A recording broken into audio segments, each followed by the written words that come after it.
Hello guys, welcome back po sa ating channel. For today's video mga kaibigan ay mayroon na naman tayong sisirain na motor. Yan, GD110 yan mga kaibigan. Ang problema po nito ay mahirap siyang paandarin. Yung may-ari po nito ay nagtutulak siya ng 100 kilometro tuwing umaga bago umandar. Gago! Mga kaibigan, nauubos na to yung tsinelas niya kakatulak ng motor na to araw-araw. Kaya pinabili ko siya ng karburador. Ito po yung gagamitin natin, pang badya po to. Ang tatak po niya is Makoto. Yan, marami din pong lisaya. Kung mapapansin niyo mga kaibigan, nakasalpak lang to sa ano, dun sa may manifold. Tinanggal na natin yung mga air cleaner niya, tapos yung mga tangke hinabaran na natin para mas madali. Dahil pininturahan din natin to mga kaibigan, yung chassis niya. Yun mga kaibigan, kung mapapansin nyo, nakasalpak lang to sa manifold itong karburador nya. Yan, ganyan. Tatanggalin na natin to mga kaibigan. Itatapon na natin sa ilog. Naubos na daw yung pera ng may-ari, kakabili ng tsinelas, katutulak niya araw-araw. Tapos yung nabili natin pangbadya mga kaibigan, di tornilyo siya. Yan, magkaiba sila ng kabitan. Yan. Ang gagawin natin mga kaibigan, bibili din tayo ng manifold. Ito. Manifold po ito ng badya mga kaibigan. Pag isa po, manifold ang tawag. Pero pag dalawa po, manifold na yan. Yun. Ang gagawin natin mga kaibigan ay puputulin po natin yan sa may gitna. Dito, sa may gitna na yan. Para yun ang isalpak po natin dito. Ayan, pa ganyan po. Para yan po isalpak natin dito. Puputulin po natin dito. Okay. Mga kaibigan nga pala, kailangan nyo din magpalit ng throttle cable ng pangbadya din. Bali, tatanggalin na lang natin yung isang cable nito. Kasi ito meron siyang, sa badya kasi dalawa yung kabitan. Ito isa lang, tanggalin na lang natin yung isa.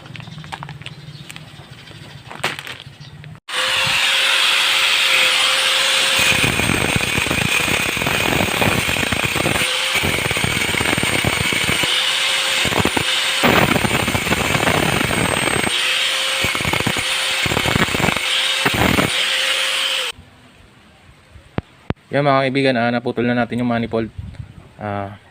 Ginamitan na natin ng grinder. Kung wala kayong grinder guys, pwede yung lagaring bakal. Kung wala po kayong lagaring bakal, kagatin nyo na lang guys. Ganito kahaba yung ginawa ko guys, kasi hindi nyo nagagamitin yung kanyang air cleaner. Depende sa inyo guys kung gaano kahaba yung gagawin nyo. Kung ikakabit nyo pa yung air cleaner, siguro mas maiksi ng konti dyan. Isa nga pala guys, lagyan nyo ng ganito para kumapit siya dun sa may sa may goma. Yan. Yan guys, ganyan.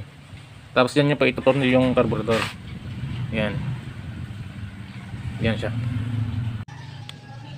Ito na siya mga kaibigan. Nakabit na natin. Ang gagawin nyo po sa cable nyo kaibigan ay iaangat nyo lang to, tapos tatanggalin nyo yung isa. Tatanggalin nyo yung isang ito, sabay natanggal.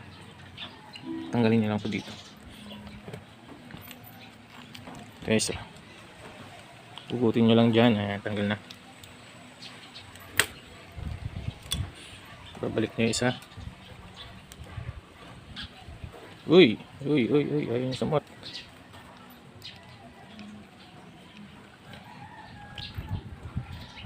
Yes.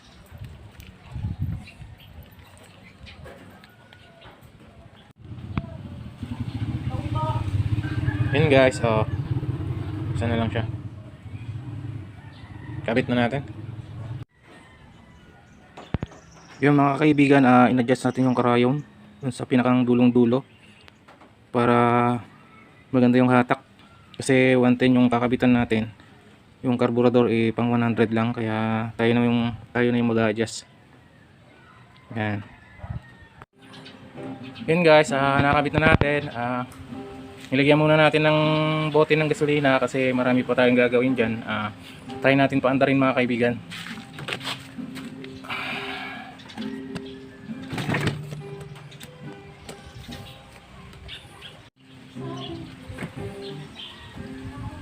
Yun guys, paandarin natin.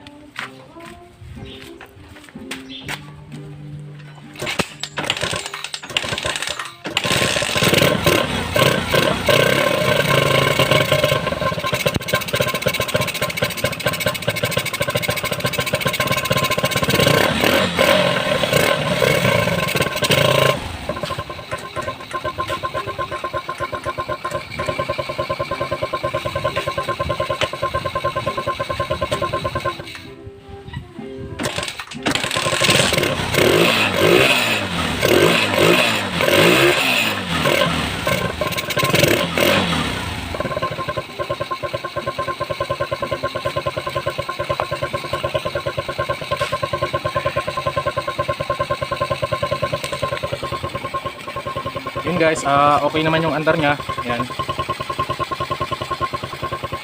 Mga kaibigan, pag mahirap andarin yung GD nyo, ganito lang gagawin nyo. Yan. Patayin muna natin. Mga kaibigan, i-update ko na lang po kayo pag ano yung takbo nya. Pero ilan na po yung nagagawa kong ganito na convert ko ng pangbadya. Marami-rami na rin at okay naman sila. Marami po kasi tayong gagawin dito sa motor na to. I-update ko na lang po kayo pag tumatakbo na kung ano yung takbo nya. Marami pa po kasi tayong gagawin dito sa motor na to. Pati yung may-ari po nito i-refresh po natin. At na-stress po siya katatadyak sa motor na to. Nakaka 101 daw siyang tadyak dito Yung 100 mga kaibigan doon sa Kickstarter. Tapos yung isa dito sa motor. Yan. Gago! Yun guys, hanggang dito na lang yung ating video. Maraming salamat po sa pagsama at panonood po ng ating mga pinaggagawa. Huwag niyo pong kalilimutan mag-subscribe po sa ating channel, Dong Kasim. Saka hit nyo na rin po yung notification bell para update po kayo sa mga video nating i-upload pa. Thank you po.